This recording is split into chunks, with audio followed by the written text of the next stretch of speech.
بسم الله الرحمن الرحيم الحمد لله وكفى والصلاة والسلام على الحبيب المصطفى صلى الله عليه وعلى آله وسلم تسليما كثيرا.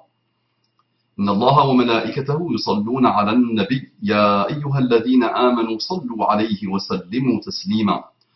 رب اشرح لي صدري ويسر لي أمري واحلل عقدة من لساني يفقه قولي. إخواني أخواتي أبنائي بناتي أعزائي عزيزاتي أصدقائي صديقاتي أعدائي عدواتي السلام عليكم ورحمة الله وبركاته. Que la paix d'Allah subhanahu wa ta'ala, sa miséricorde et ses bénédictions soient sur vous mes frères et sœurs partout dans le monde, qu'Allah vous accorde le bonheur ultime et la satisfaction d'Allah.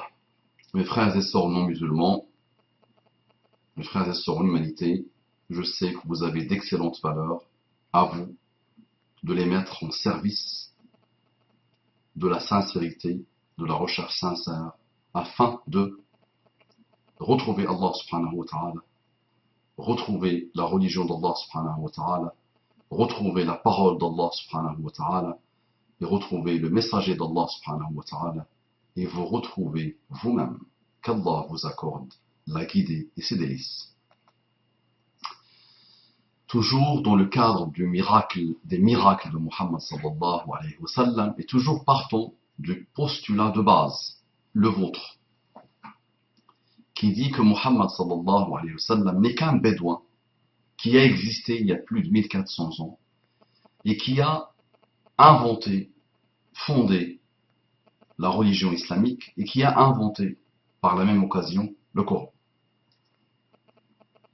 Ce qui circule sur lui, c'est qu'il était sanguinaire, lapidateur, coupeur de main, méchant, injuste, anti-juif, anti-chrétien, anti tout ce qui bouge.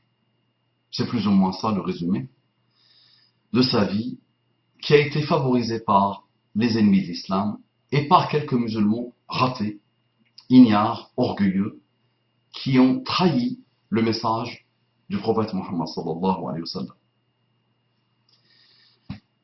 Très bien. Observons maintenant Annie Besant. Vous pouvez chercher ce qu'elle était, écrivaine, femme, franc-maçonne, qui a fait beaucoup de choses dans sa vie. D'accord? Écoutez ce qu'elle a dit. Il est impossible qu'un individu qui étudie la personnalité du grand prophète de l'islam, des Arabes, comment il a vécu et a éduqué les gens, ne ressente pas une profonde estime et un grand respect pour cet honorable prophète, l'un des grands messagers d'Allah. Je répète, Annie Besant a dit: il est impossible qu'un individu qui étudie la personnalité du grand prophète des Arabes, ce n'est pas le grand prophète des Arabes, c'est le prophète de l'humanité. Aujourd'hui, les Arabes ne représentent même pas 10% des musulmans de la terre. L'islam est partout. Et il continuera à être partout et à s'installer partout. Il n'y a aucune religion qui se compare à l'islam, sachant que toutes les religions ont les religions monothéistes décrites dans le Coran ont comme origine Allah, Dieu, pour vous.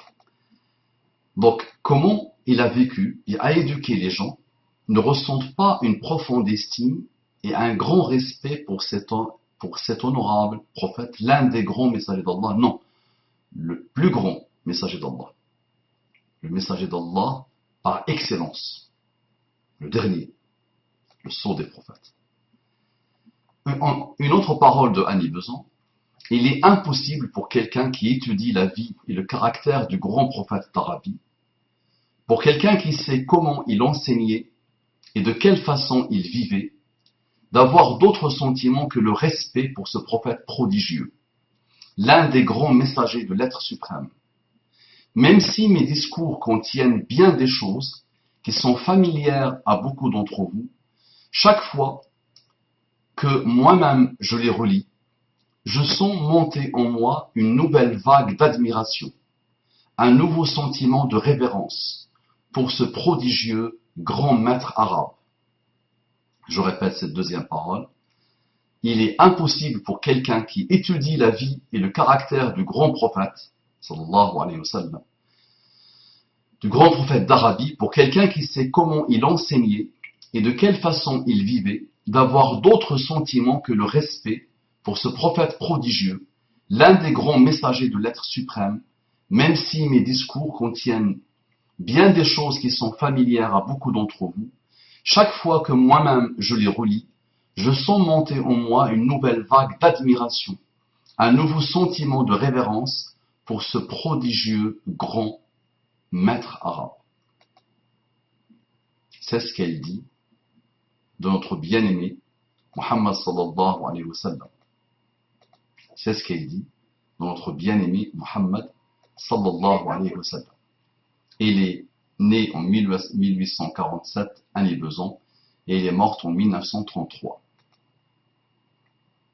Donc, regardez ce que les autres pensent de notre bien-aimé Muhammad sallallahu alayhi wa sallam, et regardez l'image aujourd'hui qui circule. Et regardez l'image. Est-ce que toi, le jeune, qui n'arrête pas de vouloir tuer le monde, qui n'arrête pas de menacer, est-ce que tu es fidèle à l'enseignement de Muhammad sallallahu alayhi wa sallam? Est-ce que toi, le vieux, qui ne vit que pour toi-même, qui a fini par s'adorer, qui ne voit pas le monde, qui vit dans son quotidien, est-ce que tu as été fidèle à l'enseignement de Muhammad sallallahu alayhi wa sallam? Est-ce que toi, le musulman, aujourd'hui, entre toi et Allah est témoin, est-ce que tu as été fidèle à un atome du comportement de Muhammad sallallahu alayhi wa sallam? Est-ce que tu as essayé, avec toute la force actuelle de communication, est-ce que tu as essayé de faire le nécessaire? Au moins partage. Si toi tu ne veux rien faire, au moins partage ces rappels. Je vous défie, les amis. Observez-vous par rapport au rappel. Il est là. Il faut juste le montrer aux autres. Maintenant, est-ce que toi, le non-musulman, est-ce que tu as été comme cette jeune femme? Est-ce que tu as au moins fait l'effort de découvrir le prophète de l'islam, le prophète de l'humanité, la miséricorde d'Allah pour l'humanité? Ou est-ce que tu as donné ton cœur, ton âme, ton esprit, ton cerveau et toutes choses bonnes en toi? Est-ce que tu les as donnés à la cathode, aux médias, à une aberration aujourd'hui, à l'athéisme absolu qui contrôle le monde et qui dicte une nouvelle religion au monde, une religion sans justice, une religion sans âme, sans cœur, sans empathie, sans prise en compte de l'humain? Si tu t'es donné à ça, c'est normal que tu vis malheureux. Et c'est normal que tu répètes les mêmes bêtises, que tu amplifies. Maintenant, fais l'effort d'étudier. Et tu as tout ce qu'il faut pour étudier. Et avant de commencer à étudier le mal, parce que le mal est infini, les ennemis d'Allah, de son prophète, de sa parole, de sa religion, les ennemis de la morale, les ennemis de l'humanité, c'est normal qu'ils inondent le monde, quel qu'il soit, par tous ces combats Muhammad sallallahu alayhi wa sallam.